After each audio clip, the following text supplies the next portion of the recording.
I have a bit of a guilty pleasure browsing online for those quirky, often questionable electronic gadgets. Websites like Wish, Temu and AliExpress are full of them, and they're perfect for a quick look, but not so much for buying. Mostly because I know from experience that their quality can be awful, and it's only a matter of time before they're on their way back. Unfortunately, I slipped up recently and I ordered something. Of course, I wanted to return it, but this time the seller had other plans. So, we're stuck now with the Hagibis U100 from AliExpress.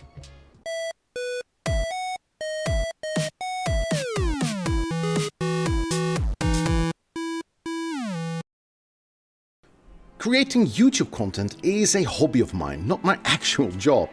Yes, there's a little ad revenue, but with about 20 euros every few months, it's hardly rent money. No, by day I'm an IT manager at a mid-sized company somewhere here in the Netherlands. Now, like many, I love working from home, and having the right tech gear is essential for us IT nerds. Or maybe it's just an excuse to buy more gadgets. Now, one essential item for me is a good docking station. No more tangling with endless cables. No, I just want one USB-C connection to handle it all. Now, my ideal dock would include USB 3 and at least one HDMI, maybe a Displayport, Ethernet with at least 1 gigabits per second, 2.5 if I can get it, and a solid power delivery, ideally 45 watts or more. But instead of going with a reliable brand, I tried my luck with AliExpress. Yes, AliExpress, the one place you're always warned not to shop from. And there was Hagibis. It didn't look cheap like all the others, and the price wasn't low either. So I thought, well, this might actually work. And for 120 euros, it wasn't crazy expensive, but still cheaper than many established brands. And the features sounded impressive, all the ports, plus an M.2 SSD enclosure. The added storage option may seem perfect, even though I have no immediate use for it. And of course, RGB lighting. Who doesn't love a little glow? Now, into the cart it went, and a few weeks later it arrived.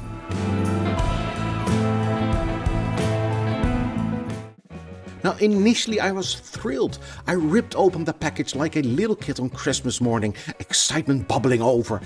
But that excitement wore off fast. Hagibis doesn't prioritize customer service because the USB cables that were meant to be included were missing, and I reached out. I had to go through a lot of hassle just to get them. Even photos weren't enough proof.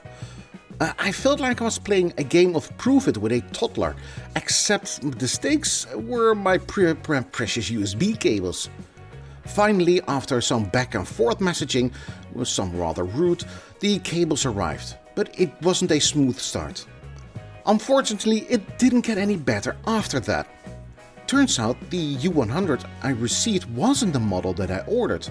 No dual HDMI, no 100 power delivery and no Ethernet. Essentially, I was left with an overpriced USB hub with RGB and M.2 storage. Hagibis had sent me the wrong version and now I was stuck with it.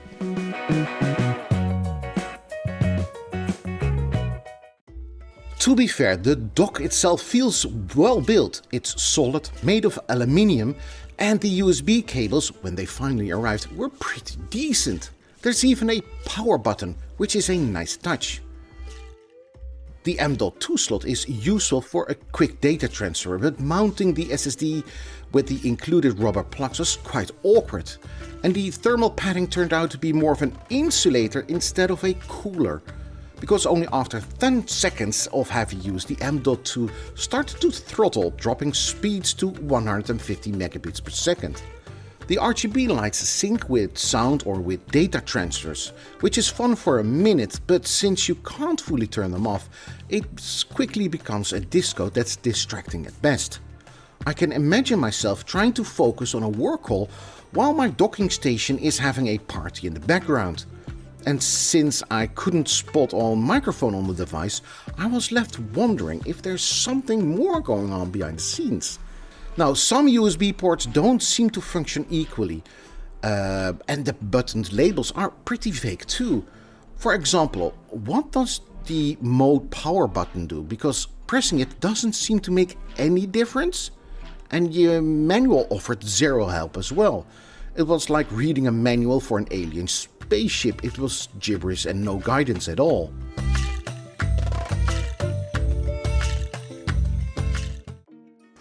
After deciding that the U100 wasn't what I wanted, mainly because Hagibis sent me the wrong model, I tried to return it. And that's when things got interesting. Heated discussions with Hagibis ensued, with them refusing to accept the return. It was a back and forth like a tennis match, but instead of rackets we were wielding keyboards. Now even AliExpress support wasn't very helpful, and they ultimately closed all my disputes with no results. Hagibis did send me a €20 voucher for their store, which let's just say I won't be using. They can put it somewhere where the sun doesn't shine. But there was one thing that got my attention, and that was the audio jack. Since I was stuck with this overpriced glorified USB hub, I figured, well, let's just see how good it is. After all, it had some impressive components.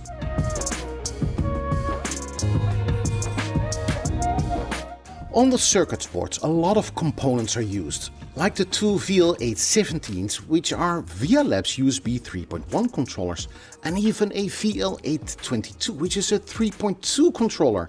It means it is rocket fast. Then there is the GL3224, which is used for the card reader. A RTL 9210B, which is the controller that drives the M.2 SSD and converts it to a USB signal. But the star of the show is the ALC5686, a codec made by Realtek. The ALC56 is a highly integrated USB audio solution which is specifically designed for high-end USB-C Type-C headset headphones. It brings a Class G headphone amp and 124 decibels of signal-to-noise ratio to the Hagibis, whatever. I was shocked at the fact that it supports data up to 32 bits and 384 kHz. This is something that up until now I only saw in higher-end equipment. So I would love to verbally smash the U100 to pieces here, but nothing would satisfy me more than just to yell out how useless this piece of equipment is and everyone should hate it. But to my astonishment, the components do show a bit of ingenuity and at least some willing to provide some good quality. But this is on paper. How good is it when we let Rightmark do its magic?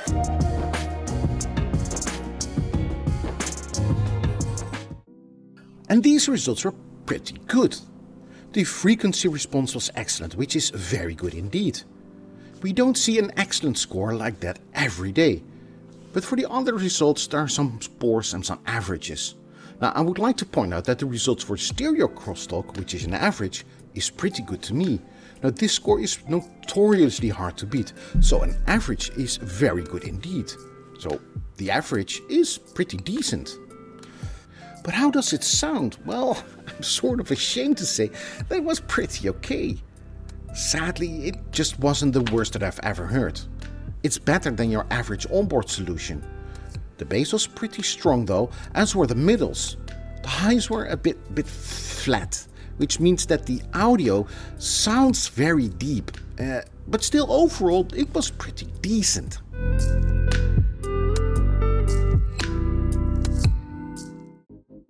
So after my journey with the U100 docking station, I'm left with some mixed feelings. Because my experience was, well, pretty rough. From a lackluster customer service from Hagibis to a customer service of AliExpress that's clearly there to support their sellers and not the customer, to unclear port functionality and disappointing performance of the M.2. However, the audio quality did pleasantly surprise me. But if you're looking for a reliable docking station with consistent features, maybe save up a little bit more and go for those well-known brands that prioritizes customer service. As for the U100, well, let's just be saying I'll be sticking to window shopping next time I visit AliExpress. And that's really all for me for today. I'd like to see you in the next one. See you then. Bye-bye!